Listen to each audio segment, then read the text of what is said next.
Hello all, how's everybody been? Welcome back to another episode of R&L Guns I Cannot Even Speak. Anyway, still recovering from this knee replacement thing. I'm not on any drugs, okay? No, I stopped taking those the second day after the surgery. I didn't like the way they made me feel. Look, today we got something really unique. In this box is the FN Five-seveN Mark II. And this one does have a threaded barrel upgrade on it. And it has 3 20-round magazines comes with it. Now, I don't know if any of you are very familiar with the 5.7, which is it's about 28 millimeter. I haven't really had a whole lot of field activity with those, so probably have to get some of that information from you guys on there.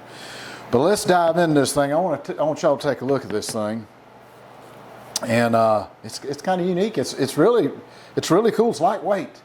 It's very lightweight. It's extremely lightweight for what it is. A little information on it. According to FN, the 5.7 cartridge has an effective range of like a range of 200 meters, which I think is 220 yards, and a maximum range of 1,800 meters, which is 2,000 yards. Now, when fired through a P90, but that's something else that we haven't never had as a P90. I've never even had one in the store. Here, take a look at one. See, this thing's kind of unique. It's really small, but it's kind of cool looking. I may want to try to find one and just have it in the shop. But yeah, that's pretty cool. Okay, but the P90 has an effective range of 50 meters, which is about 55 yards, and a maximum range of 1,510 meters, which is 1,650 yards. So that is kind of unique. Sounds like a pretty cool round. Now, I've had people ask me what's the difference between a 5.7 by 28 millimeter and 223. Although the 5.7 fires, the same bullet diameter as a 223 does, typically fires lighter bullets, in a 223 than the 5.7. Furthermore, the 5.7 requires the use of pistol powder. And of course, 223, you have to have a lighter burning powder for that, for the 223. How powerful is the 5.7? Well, she's not too shabby.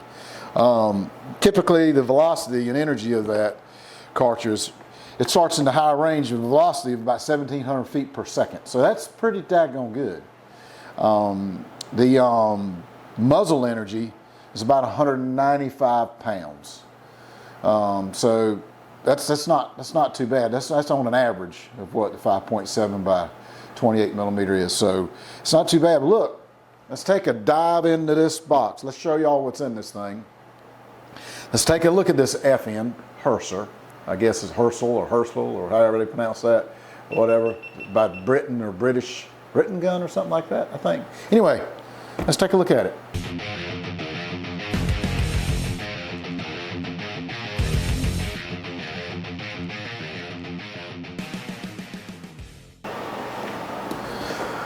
Okay, here it is right here. It comes in a really nice hard case, rather large case. I know my hands ain't that big, but this is a very, very large case.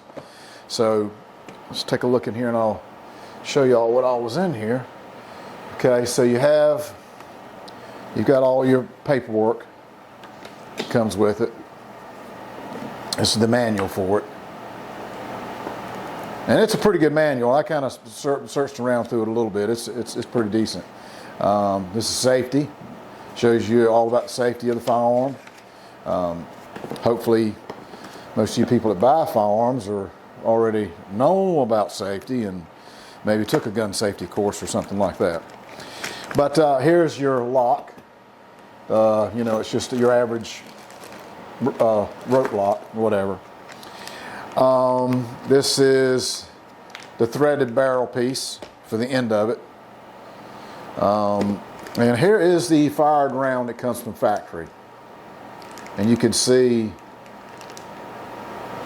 it's a pretty significant size round. And if you imagine the 223 or larger size bullet that would be in there, projectile or what have you, that'd be pretty, could do some damage. Here is 2 of the 20 round magazines. And you can see on there, they're 20 round.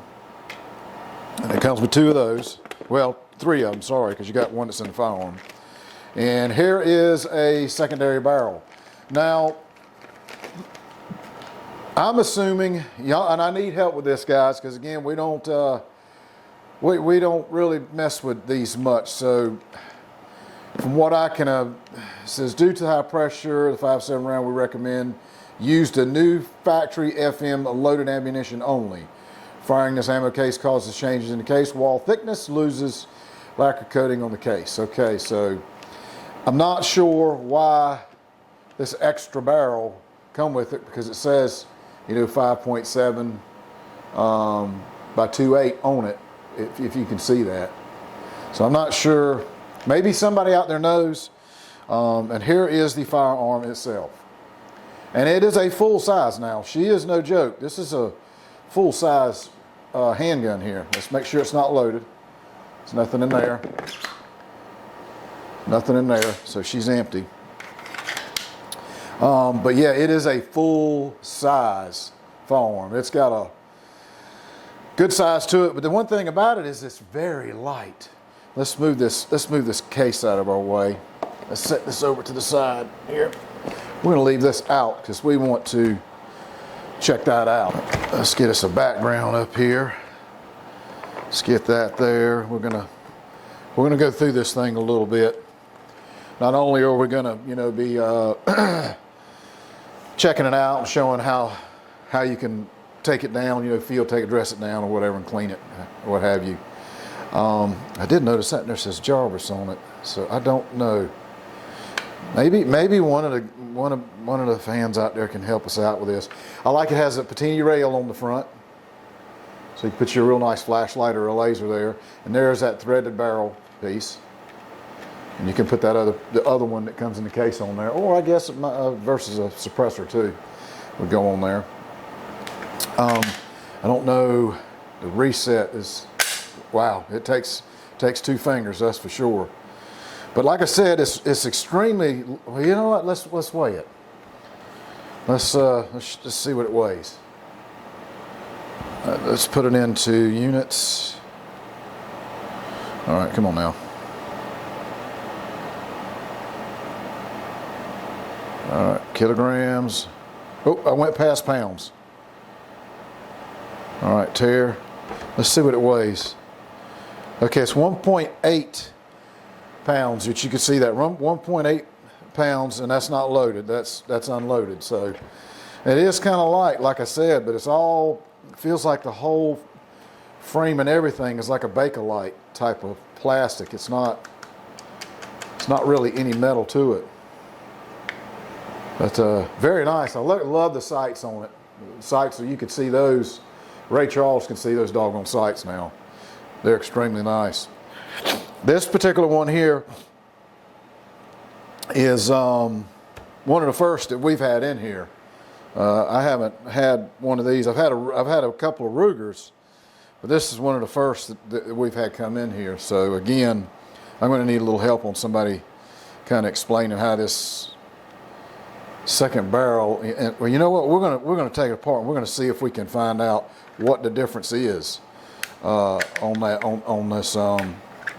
this barrel. So I think all you do is pull this back, and I believe slide this back.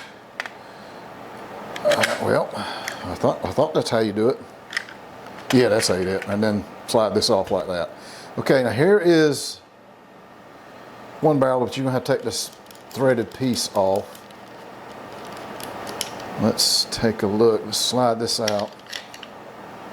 Let's just set that right here and let's take a look at this. I don't really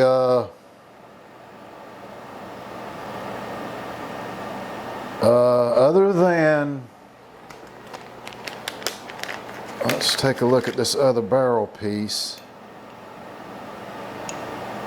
Yeah, I'm not real sure what the short one is for. I'm putting it in there now to see if it can give me any idea other than I think it's just with no suppressor is what my guess is that it just means you don't get a suppressor with it. That's what I'm thinking. We're gonna find out here in just a minute. Let's put this thing back together here.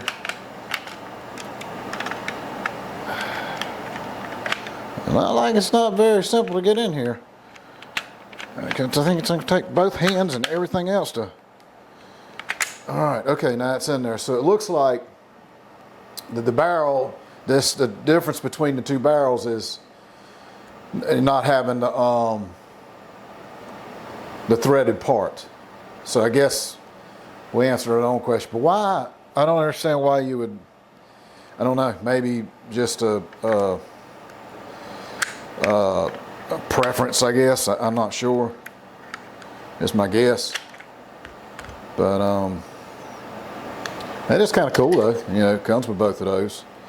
And then this one here slides in there like that. And then you got this, the bigger, bulkier threaded piece that'll go on. We'll put that on in a minute and see which one you guys may prefer over on that. Okay. Okay, let's put the bigger one on there. Right here. So, looks a little strange, don't it? Yep. There we go, pull this one off. And let's put this back on. Or it goes a certain way, I believe. There we go, right there.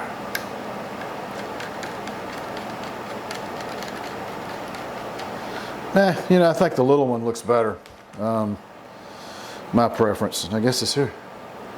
Screws apart as well, so you can have this screwed on and still screw a suppressor on this here as well. And I noticed they're different threads too, different size. So I guess for a different size of suppressor, I guess. I'm not real sure. Again, I don't know a whole lot about these. Not the FN particularly. Not a whole lot I know about it, but I do.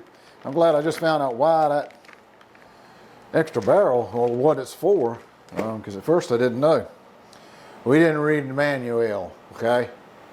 But this is kind of neat.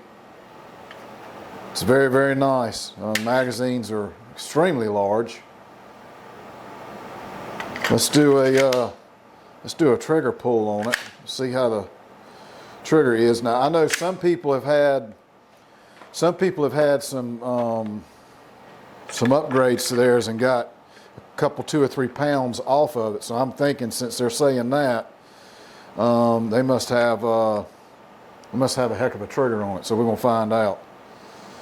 Let's see what it is. Pounds, and then we won't peak. Let's see what it shows on us. Yeah, almost a 6-pound trigger.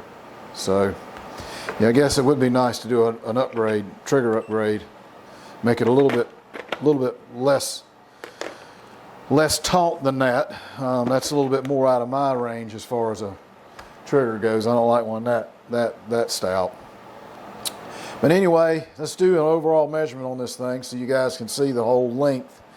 The whole length of it from the tip of the barrel to the butt edge of the slide looks like it's 8 3/4 inches long. From the butt of the gun to the top is 5 1/4 inches tall. And the thickness, which you can see by cutting 1 inch here or whatever, it looks like to be what, an 1 1/4 inches? Yeah, somewhere 1 1/4 inches and 1 5/16 inches. So she's a hefty beast. But they get right to Hersel, Belgium. Very nice. Let's jump back up top. Well, guys, what do y'all think of this handful of a hand cannon? I'm telling you, it is big. I mean, that thing is it's fairly large, but it is cool. I do like that patini rail. That's really neat. And look, I'm glad we found out what the difference of the barrels were that come with it. Now we know what they're for. So that's pretty cool. We may just put the other one back in there because it doesn't want to fit the case all that great, closed down in there. So we may just put that barrel back in there, and that way it'll fit the case itself, because it's kind of protruding out up against the other piece there, and I don't think it's supposed to be like that.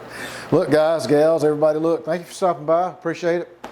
Help me out, give me some more information on this thing, because again, we don't know a whole lot about the FN 5.7s. Not much at all. We just give you all what we knew. At least we got a chance and an opportunity to show you how to take it down, which is very simple. I didn't go over the rear sight, but check that out. That rear sight is adjustable as soon as the camera can focus in there a little bit. But it's adjustable, so that's pretty cool. Look, guys, thanks. Appreciate y'all. I was trying to get cold.